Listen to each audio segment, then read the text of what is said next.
ಬಹಳ ಹಿಂದಿನ ಕಾಲದಲ್ಲಿ ದಕ್ಷಿಣ ಭಾರತದ ಹಸಿರು ಪರ್ವತಗಳ ನಡುವೆ ನಂದಗಿರಿ ಎಂಬ ಪ್ರಸಿದ್ಧ ಕೋಟೆ ಇತ್ತು. ಆ ಕೋಟೆಯನ್ನು ಆಳುತ್ತಿದ್ದವನು ಧೈರ್ಯಶಾಲಿ ಹಾಗೂ ನ್ಯಾಯಪ್ರಿಯನಾದ ರಾಜವೀರಸಿಂಹ.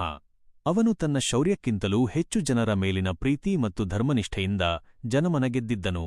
ನಂದಗಿರಿಯಲ್ಲಿ ಪ್ರಜೆಗಳು ಸುಖವಾಗಿ ಬದುಕುತ್ತಿದ್ದರು. ಕೃಷಿ, ವ್ಯಾಪಾರ ಮತ್ತು ಕಲೆಗೆ ರಾಜನಿಂದ ಉತ್ತೇಜನ ದೊರಕುತ್ತಿತ್ತು.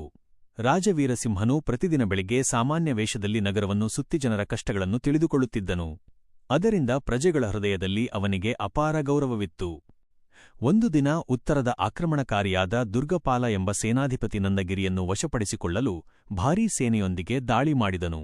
ನಂದಗಿರಿಯ ಸೈನ್ಯ ಸಂಖ್ಯೆ ಕಡಿಮೆಯಿದ್ದರೂ ರಾಜವೀರಸಿಂಹನು ಭಯಪಡಲಿಲ್ಲ. ಅವನು ಸೈನಿಕರನ್ನು ಉದ್ದೇಶಿಸಿ, ನಮ್ಮ ನೆಲ, ನಮ್ಮ ಜನ, ನಮ್ಮ ಗೌರವ ಇವುಗಳನ್ನು ರಕ್ಷಿಸುವುದು ನಮ್ಮ ಧರ್ಮ ಎಂದು ಪ್ರೇರೇಪಿಸಿದನು. ಯುದ್ಧ 3 ದಿನಗಳ ಕಾಲ ನಡೆಯಿತು. ರಾಜನು ಸ್ವತಃ ಕುದುರೆಯ ಮೇಲೆ ಕುಳಿತು ಮುಂಚೂಣಿಯಲ್ಲಿ ಹೋರಾಡಿದನು. ಅನೇಕ ಬಾರಿ ಗಾಯಗೊಂಡರೂ ಹಿಂದೆ ಸರಿಯಲಿಲ್ಲ. ಕೊನೆಗೆ ತನ್ನ ತಂತ್ರಜ್ಞಾನ ಮತ್ತು ಧೈರ್ಯದ ಮೂಲಕ ಶತ್ರು ಸೇನೆಯನ್ನು ಸೋಲಿಸಿದನು. ದುರ್ಗಪಾಲನು ಸೋತು ಹಿಂತಿರುಗಬೇಕಾಯಿತು. ಯುದ್ಧದ ನಂತರ ರಾಜವೀರಸಿಂಹನು ವಿಜಯೋತ್ಸವ ಆಚರಿಸಲಿಲ್ಲ. ಬದಲಾಗಿ ಯುದ್ಧದಲ್ಲಿ ಗಾಯಗೊಂಡ ಸೈನಿಕರು ಮತ್ತು ಸಾಮಾನ್ಯ ಜನರ ಆರೈಕೆಗೆ ಹೆಚ್ಚು ಗಮನ ನೀಡಿದನು. ವಿಜಯಕ್ಕಿಂತ ಮಾನವೀಯತೆ ದೊಡ್ಡದು ಎಂಬುದನ್ನು ಅವನು ಸಾಬೀತುಪಡಿಸಿದನು.